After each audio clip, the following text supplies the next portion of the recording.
മറ്റേ OBOC അവിടുത്തെ issue നടന്ന അവർ ഫൈനലി അവരുടെ ജാമ്യമൊക്കെ റദ്ദാക്കും. അവർക്കൊരു ഫൈനൽ ഡേറ്റ് പറഞ്ഞിട്ടുണ്ടായിരുന്നു. ആ ദിവസത്തിനകം അവർ സറണ്ടർ ചെയ്തില്ലെങ്കിൽ അറസ്റ്റ് ഉണ്ടാവും എന്നൊക്കെ പറഞ്ഞിട്ട്. അങ്ങനെ അവരെന്തായാലും ഫൈനലി സറണ്ടർ ചെയ്തു.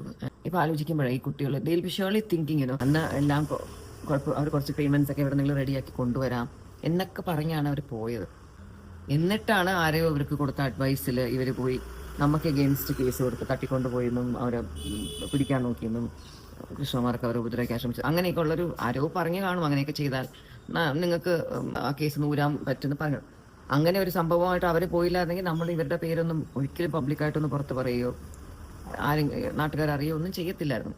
അവർ തന്നെ വന്നിട്ട് മറ്റേ പ്രസിന്റെ മുന്നിൽ വന്നിട്ട് ഇന്റർവ്യൂ കൊടുക്കലും ബഹളമായിട്ട് അവർ തന്നെ അവരെ തന്നെ ഫുൾ എക്സ്പോസ് ചെയ്തു. കഷ്ടമായി. ആലോചിക്കുമ്പോൾ ഇറ്റ്സ് സാഡ് തിങ്.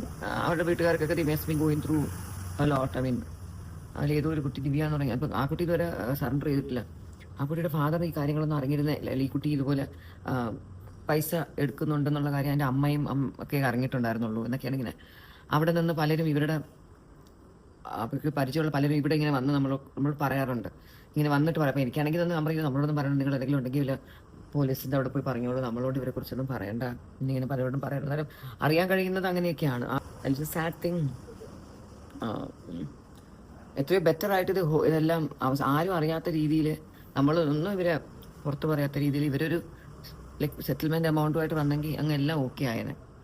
ഇനി പറഞ്ഞിട്ടൊരു കാര്യമില്ല.